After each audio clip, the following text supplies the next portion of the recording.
नमो अरिहंताण, नमो सिद्धाणं, नमो आयर्याणं, नमो उवज्झायाणं, नमो लोए सब्बसाहूणं, येषु पंच नमोकारो सब्बपापनाशनो मंगलानं च सब्बेषु परमं हवै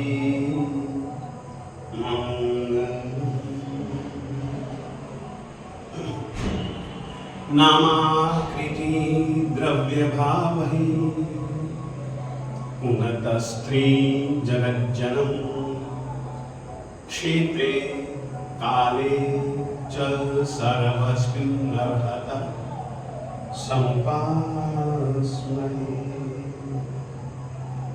आदिमं पृथिवीनाथ मादिमं निष्परिग्रहम् आदिमं तीर्थनाथं च ऋषभ स्वामिनं।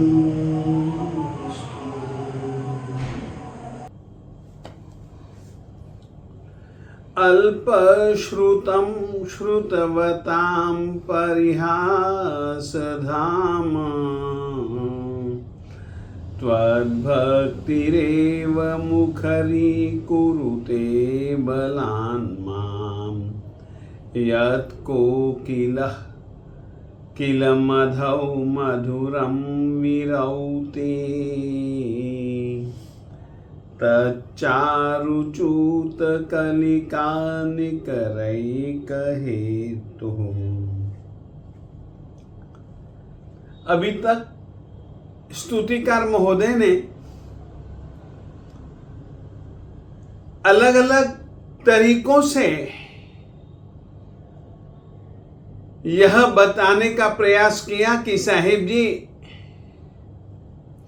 मैं स्वीकारता हूं कि आपको मैं पूर्ण रूपेण समझ भी नहीं सकता,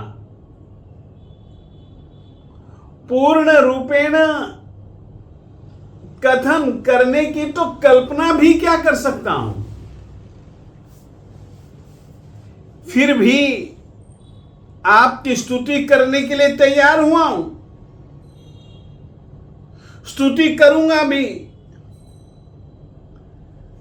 और साहेब, मैं अल्पश्रुतम, ज्यादा श्रुत ज्ञान मेरे पास में नहीं है, तो भी क्या करूं?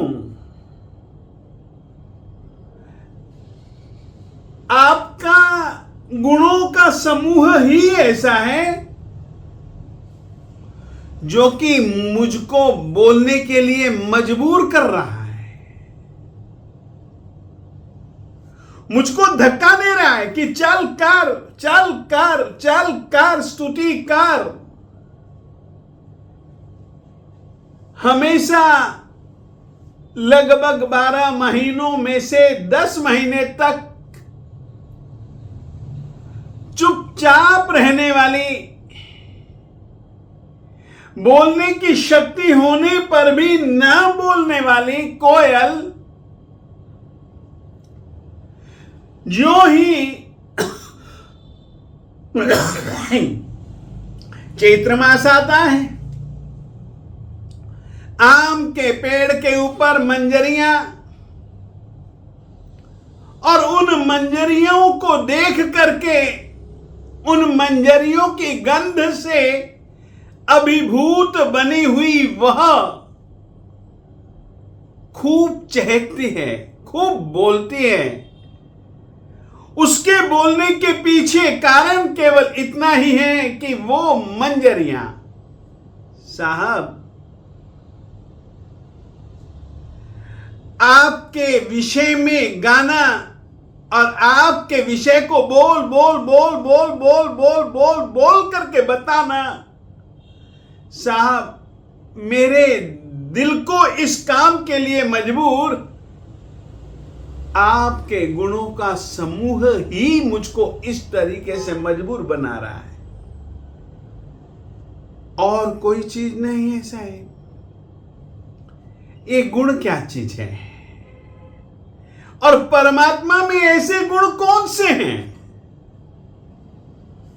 आज परमात्मा अरिहंत परमात्मा के गुणों को लेकर के थोड़ा सा अपन विचार करेंगे। गुणों और दुर्गुणों, यानी कि सद्गुणों और दुर्गुणों का अगर कोई कारण है, जैन परंपरा जो मानती है, तो वह कर्म को ही मानती है।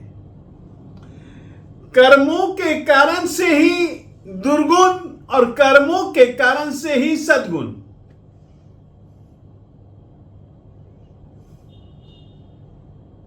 ये कर्म क्या चीज है? कर्म एक प्रकार की पुद्गल, जिन पुद्गलों को हम कार्मण वर्गणा के पुद्गल कहते हैं, वे पुद्गल हैं, यानी कि जड़ चीज है, रूपी चीज है, नष्ट होने वाली चीज है, आत्मा के साथ बंधने वाली चीज है। बंद करके अपना फल कभी दिखला पाती है, कभी नहीं भी दिखला पाती।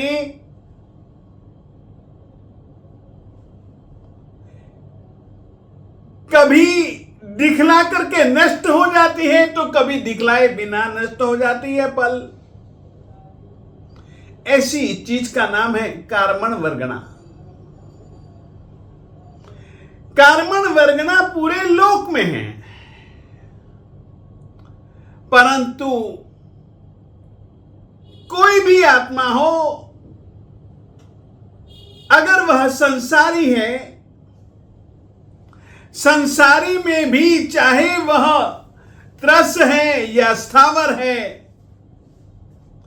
चाहे वह सूक्ष्म है या बादर है, अगर वह संसारी जीव है, चार गतियों में से किसी भी गति में 84 लाख जीवा योनियों में से किसी भी जीव योनि में उसने उस पर्याय को ग्रहण किया है, ऐसा कोई भी संसारी जीव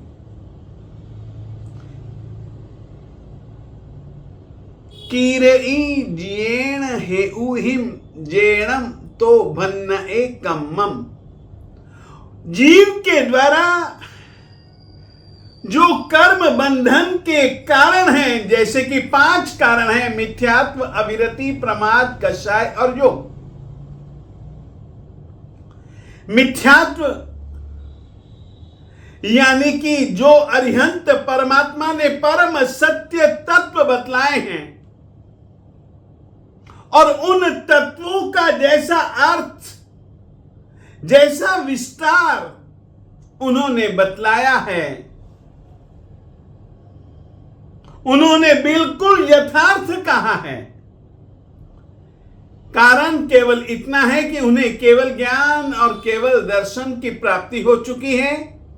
इस कारण से उनके लिए कोई भी चीज लोक एवं अलोक की, कोई भी चीज, कोई भी पदार्थ, कोई भी द्रव्य, 6 द्रव्यों में से कोई भी द्रव्य उनके लिए न तो अज्ञात है और न ही अज्ञेय।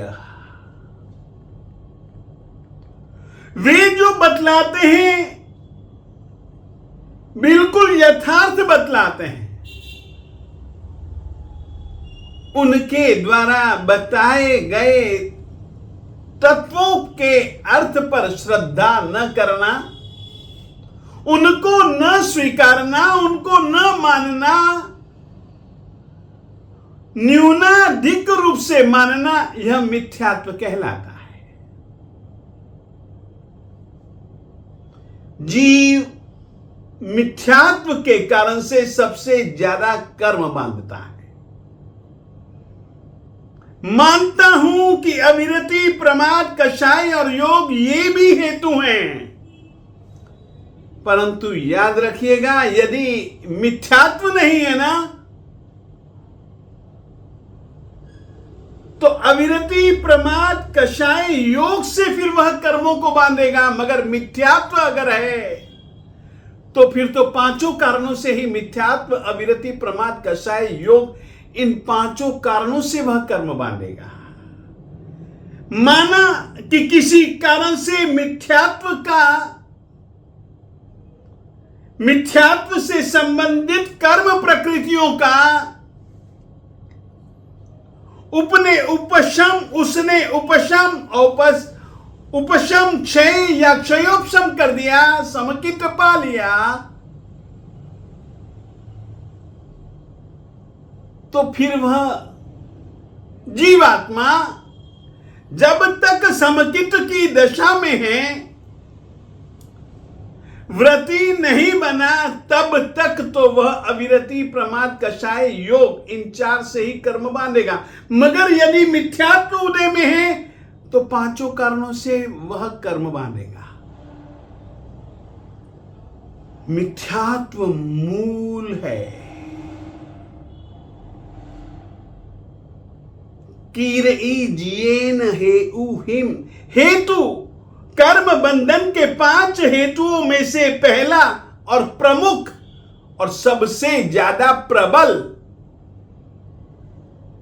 अगर कर्म आकर्षण का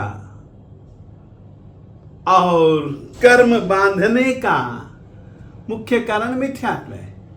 फिर दूसरा कारण है अविरति। याद रखिएगा, जो सब कुछ खाया नहीं जा सकता, वैसे ही सब कुछ किया भी नहीं जा सकता। खाने में जिस तरीके से व्यक्ति भक्ष्य अभक्ष्य का विवेक ध्यान में रखता है, वैसे ही कृत्य एवं अकृत्य में, पुण्य में और पाप में उसको ख्याल रखना चाहिए। शुभ में और अशुभ प्रवृत्तियों में उसको विवेक रखना चाहिए। अशुभ का, अकल्याणकारी वृत्तियों प्रवृत्तियों का, चिंतन का त्याग करना विरति कहलाता है। यानी कि सावध्य योगों का त्याग, इसका नाम है विरति। अविरति सावध्य योगों का त्याग, सावध्य वृत्तियों प्रवृत्तियों का त्याग न करना, यह अविरति है। प्रमाद,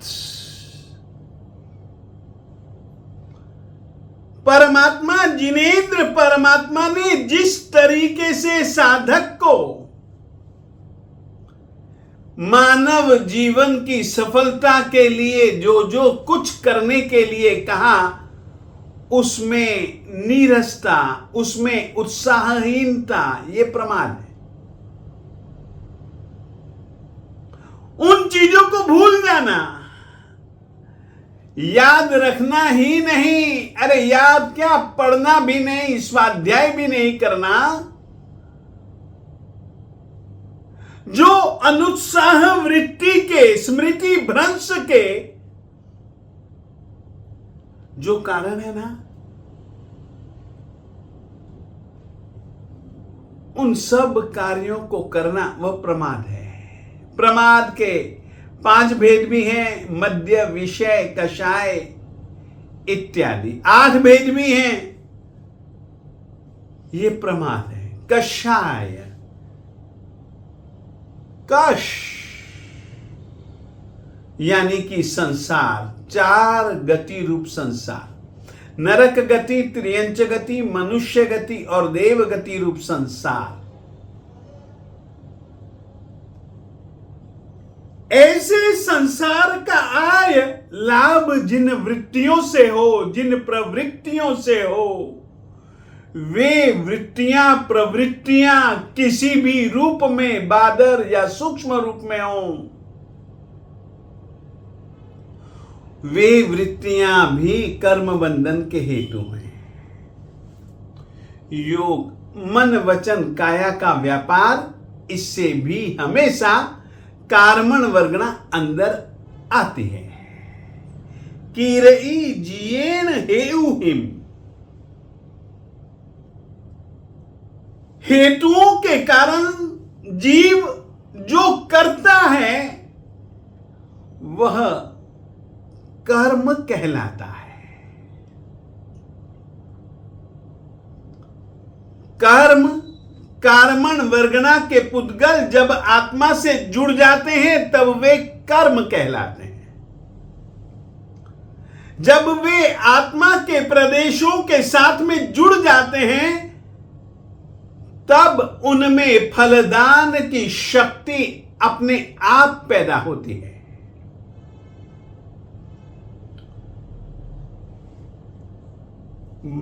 जुड़ना यानी कि बंध जाना, फिर वे अपनी अपनी प्रकृति के हिसाब से जीव को परिणाम दिखलाते हैं, भुगतवाते हैं।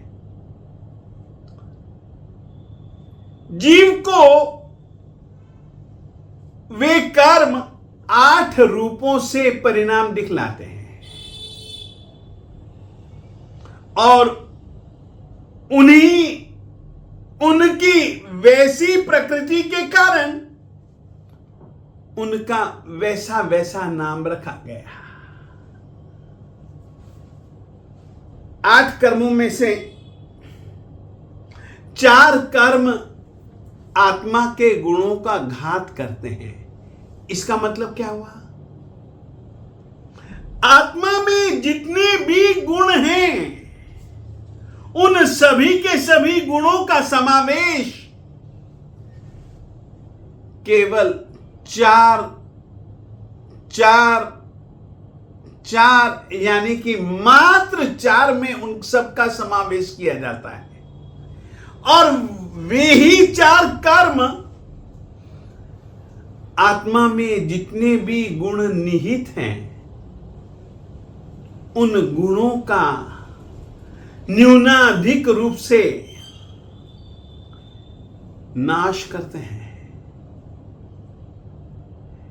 जड़ मूल से तो वो नाश किसी भी गुण का नहीं कर सकते, परंतु वे इस तरीके से आत्मा के ऊपर छाए रहते हैं कि जिसके कारण से आत्मा के उन गुणों का साक्षात्कार जीव नहीं कर पाता है। आज इस श्लोक में जिन गुणों के समूह का वर्णन है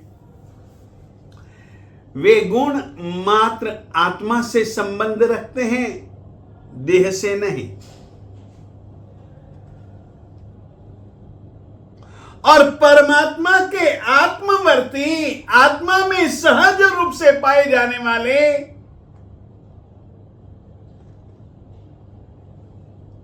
जो गुण है ना, उनको नुकसान पहुंचाने वाले, उनके पूर्ण रूप को प्रकट न होने देने वाले 4 कर्म हैं। 4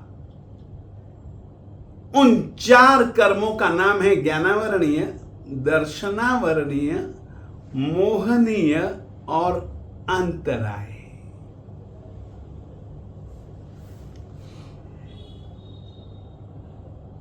इन 4 कर्मों में से यदि कोई सर्वाधिक प्रबल अगर कोई कर्म है तो वह मोहनीय कर्म है।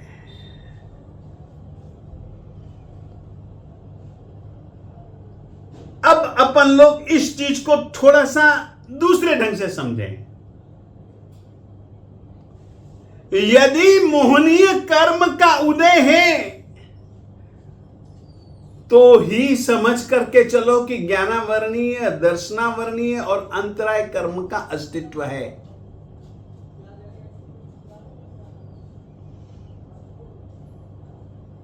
फिर से कहना चाहता हूं,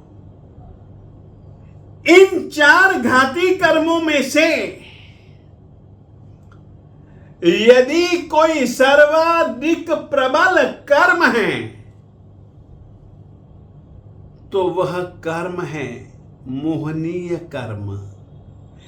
इतना प्रबल कि मोहनीय कर्म जब तक है तभी तक उन कर्मों का अस्तित्व आत्मा के साथ में है, और यदि मोहनीय कर्म का उदय नहीं, मोहनीय कर्म का क्षय कर दिया गया, तो ज्ञानावरणीय, दर्शनावरणीय और अंतराय, ये 3 जो कर्म हैं आत्मा के गुणों का घात करने वाले, इनका अपने आप नाश हो जाता है, नामो निशान नहीं रहता। तो 4 में से अगर कोई एक प्रमुख है, प्रबल है, सर्वाधिक प्रतापी, सर्वाधिक प्रभाववान अगर कोई कर्म है तो मोहनीय है। और याद रखिएगा, मोहनीय के मिटते ही ये तीनों के तीनों मिट जाते हैं अपने आप। और मोहनीय कर्म के मिटते ही जो 4 अघाती कर्म हैं, वेदनीय, आयुष्य, नाम और गोत्र, ये 4 के चारों कर्म ज्यादा देर टिके रह सकते ही नहीं, रहेंगे, ज्यादा देर नहीं रहेंगे। जब तक आयुष्य कर्म है तब तक वे रहेंगे। आयुष्य कर्म के मिटते ही शेष 3 कर्म भी उसके साथ में मिट जाएंगे, और मोहनीय के मिटने के बाद तो आयुष्य का बंधन होता ही नहीं। जितनी बंधी हुई थी उतनी ही भोगनी है बस। और याद रखिए, अघाती कर्म आत्मा के अनुजीवी गुणों का घात करते हैं, अनुजीवी गुणों को नुकसान पहुंचाते हैं, परंतु आत्मा के गुणों को ये नुकसान नहीं पहुंचा सकते हैं। अतः मोहनीय कर्म हर रीति से प्रबल है।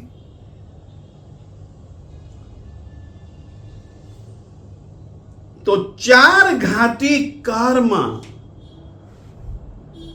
सभी आत्मिक, सभी आध्यात्मिक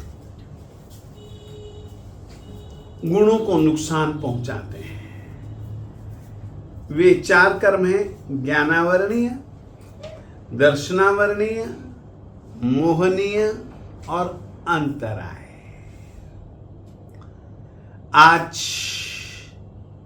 मैं सबसे पहले ज्ञानावरणीय या दर्शनावरणीय या अंतराय कर्म के विषय में नहीं कहूंगा, मोहनीय के विषय में ही कहूंगा।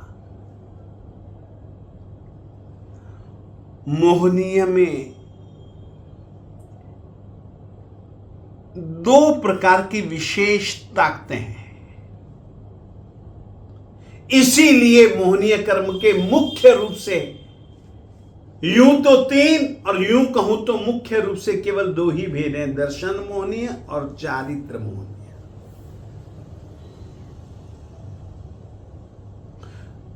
मोहनीय शब्द का मतलब है जो मुग्ध कर देता है। दर्शन का मतलब है सम्यक्त्व। तो दर्शन मोहनीय का मतलब हुआ सम्यक्त्व के गुण को, जो कि आत्मा का मुख्य गुण है। साधना, आराधना, उपासना, कर्मों का क्षय यदि करना हो तो सम्यक्त्व की प्राप्ति के बिना शक्य नहीं। उसी गुण का घात करने वाला यह दर्शन मोहनीय कर्म है। ये क्या करता है? हमारी दृष्टि, हमारे विचारों को बदलता है, बिल्कुल उल्टे कर देता है। परमात्मा ने जैसा बतलाया उससे विपरीत समझना, यह दर्शन मोहनीय कर्म है, यह मिथ्यात्व है। इसी के कारण जीवात्मा सद असद का विकल्प, हित अहित का विवेक करने में अक्षम बना रहता है। उसकी समझ शक्ति पर ही पर्दा आ जाता है। वह अदेव को देव, देव को अदेव, कुगुरु को सुगुरु ने, सुगुरु को कुगुरु, कुधर्म को सुधर्म, सुधर्म को कुधर्म, बिल्कुल मिथ्या यानी कि विपरीत समझता है। जिस रीति से परमात्मा ने देव, गुरु और धर्म के पदार्थों के जो तात्विक स्वरूप बतलाया है ना, ये दर्शन मोहनीय कर्म उसको जानने समझने तक नहीं देता है। इस दर्शन मोहनीय के कारण से जीवात्मा को सही विषय वस्तु के सही स्वरूप का ज्ञान ही नहीं हो पाता है। ये उस ज्ञान को, यह उस समझ को रोकता है, उस समझ को रोकता भी है और उस समझ को उल्टी बिल्कुल उल्टी पट्टी पड़ा देता है। नहीं, ऐसा नहीं हो सकता। जीव को अजीव, अजीव को जीव, ये सब कुछ दर्शन मोहनीय कर्म का परिणाम है। चारित्र मोहनीय बहुत जबरदस्त कर्म है। इस चारित्र मोहनीय कर्म के उदय के कारण से जीव जिस रीति से उसको स्वयं के स्वरूप में रमण करना चाहिए, स्वयं के स्वरूप में रमण के लिए स्वयं की आत्मा में किस तरीके से वह अंदर प्रवेश करे, वो साधना, आराधना, उपासना की पद्धतियों में बार बार रोड़े अटकाता है, विघ्न बाधाएं उपस्थित करता है। मुक्ति की ओर नहीं, संसार की ओर ले जाता है। वह है चारित्र मोहनीय। फिर से कहना, बहुत जबरदस्त कर्म है। परमात्मा ने कषायों की जैसी ऐहिक और पारलौकिक हानियां बतलाई हैं, जानते हुए भी, समझते हुए भी हानि के कारणों में उलझा देता है वो चारित्र मोहनीय।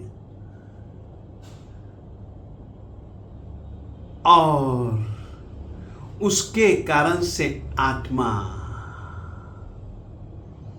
स्वयं के स्वरूप को जान नहीं पाता, देख नहीं पाता, समझ नहीं पाता, विचरण रमण करने की तो कल्पना भी क्या कर सकता है। दर्शन मोहनीय समझ शक्ति को विकृत करता है, तो चारित्र मोहनीय समझते हुए भी वैसा तुम जी ना पाओ ऐसी स्थितियां खड़ी करता है। इसीलिए मोहनीय कर्म सबसे ज्यादा प्रबल है।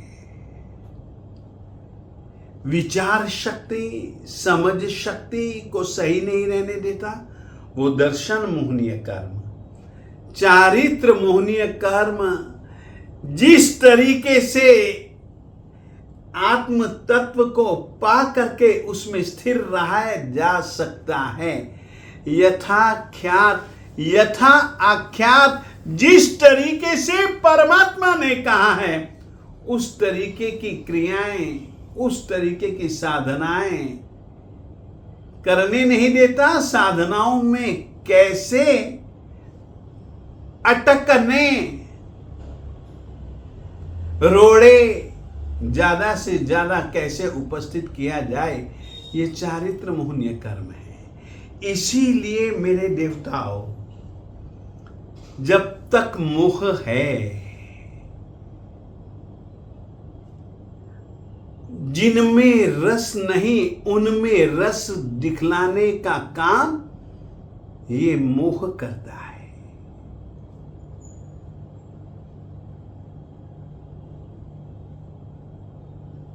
अशाश्वत को शाश्वत, शाश्वत को अशाश्वत, सुख के कारणों को अव्याभात, सुख के कारणों को वह दुख के कारण और दुख के कारणों को सुख का कारण, ये मानने की भ्रांति दर्शन मोहनीय है। और उस रीति से जीने के लिए प्रेरित करने वाला कर्म चारित्र मोहनीय है। मेरे देवताओं, इसी मोहनीय कर्म को जीत लेने पर अपने आप तुम लोग समझ लो कि तुम पूर्ण ज्ञान भी पा सकते हो। केवल ज्ञान जिसको कहते हैं, जिसको पूर्ण दर्शन कहते हैं, ऐसे केवल दर्शन को भी तुम पा सकते हो।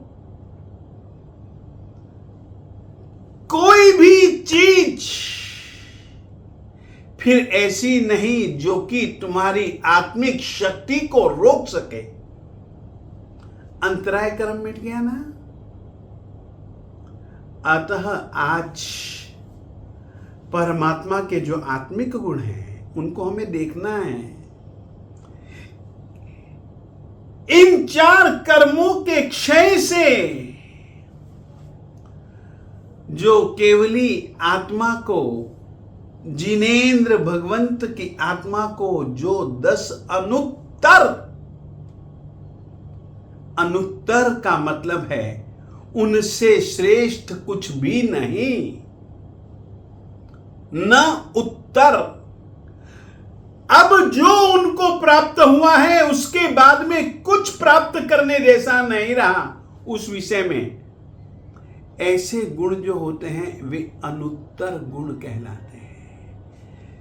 4 घाती कर्मों के क्षय में से मोहनीय कर्म के क्षय होते ही शेष 3 कर्मों का क्षय, और उन शेष 3 कर्मों के क्षय से भी 10 जो अनुत्तर गुण प्राप्त होते हैं वे सचमुच में अद्भुत हैं। और उनकी अद्भुतता अनुत्तर शब्द से आप समझ सकते हो। अनुत्तर का मतलब है कि उनसे ज्यादा श्रेष्ठ और कुछ भी नहीं है।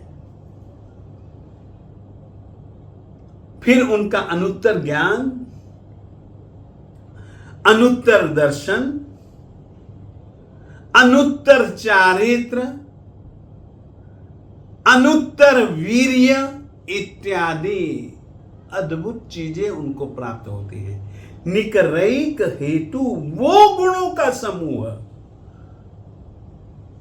परमात्मा की स्तुति करने के लिए।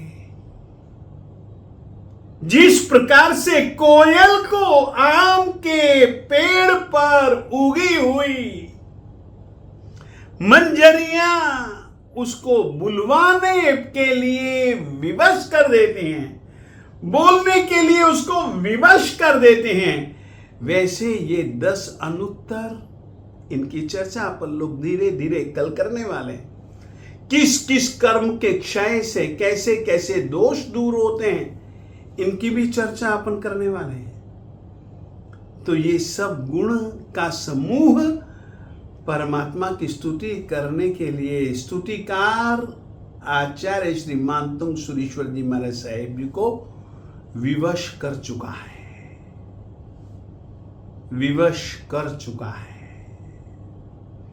विवश कर चुका है। अपनी विवशता उन्होंने 6ठे श्लोक के माध्यम से समझाई। परमात्मा के गुणों का इस समूह में क्या क्या कैसे कैसे, इसकी चर्चा विचारना अपन लोग आगे करेंगे। अभी इतना ही।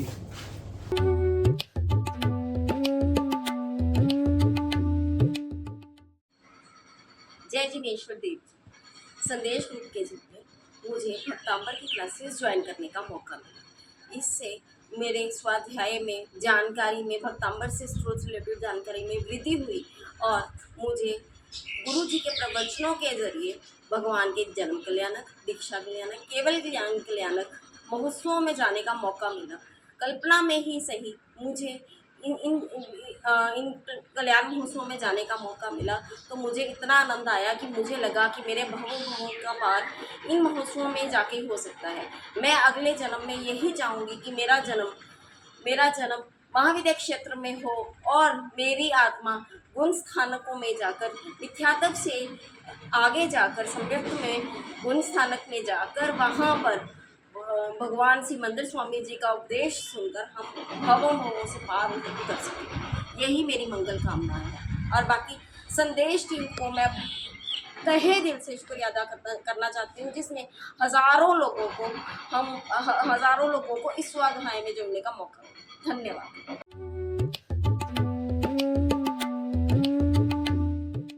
तुम तो भले विराजो जी, आदिश्वर महाराज रणकपुर भले विराजो जी। आदिश्वर महाराज तुम जगनायक, शिव सुखदायक, लायक श्री भगवान। तुम जगनायक, शिव सुखदायक, लायक श्री भगवान। गायक निश दिन तुम गुण गावे, गायक निश दिन तुम गुण गावे, सर्व गुणों की खान हो तुम तो भले विराजो जी। आदिश्वर महाराज रणकपुर भले विराजो जी। आदिश्वर महाराज आदि जिनेश्वर, आदि नरेश्वर, आदि सुधारक नाथ। आदि जिनेश्वर, आदि नरेश्वर, आदि सुधारक नाथ। युगला धर्म निवारक तारक, युगला धर्म निवारक तारक, तार दियो निज आस तुम तो भले विराजो जी। आदिश्वर महाराज रणकपुर भले विराजो जी। आदिश्वर महाराज अब तो वार निकारो मेरी यह सेवक अरदास। आप सरीखा स्वामी मिलिया हो, आप सरीखा स्वामी मिलिया, ना रहे दास निराश हो तुम तो भले विराजो जी। आदिश्वर महाराज रणकपुर भले विराजो जी। आदिश्वर महाराज नाभि नंदन पर दुख भंजन, मरुदेवा जसमाय। ऋषभ जिनेश्वर धर्म धुरंधर,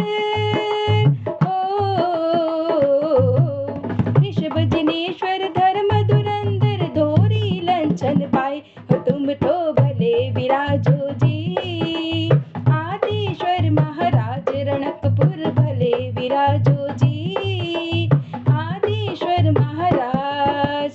नलिनी गुल्म विमान सरीखा त्रैलोक्य दीपक नाम धन्नाशा पुरवार बनायो हो धन्नाशा पुरवार बनायो सुंदर जिनवर धाम तुम तो भले विराजो जी आदिश्वर महाराज रनकपुर भले विराजो जी आदिश्वर महाराज। समवसरन में जैसे सोहे चतुर्मुखी जिन राय तुम बिन दर्शन भवि मन मोहे हो तुम दर्शन भवि मन मोहे आनंद मंगल दाय तुम तो भले विराजो जी आदिश्वर महाराज रणकपुर भले विराजो जी आदिश्वर महाराज। संवत रस श्री अंक शशांके पूनम फाल्गुन मास आत्म लक्ष्मी हर्ष अनुपम हो आत्म लक्ष्मी हर्ष अनुपम चाहे वल्लभ दास तुम तो भले विराजो जी आदिश्वर महाराज रणकपुर भले विराजो जी आदिश्वर महाराज रणकपुर भले विराजो जी आदिश्वर महाराज। शिवमस्तु सर्वजगतः परहित निरता भवन्तु भूतगणाः दोषाः प्रयान्तु नाशम् सर्वत्र सुखी भवतु लोकः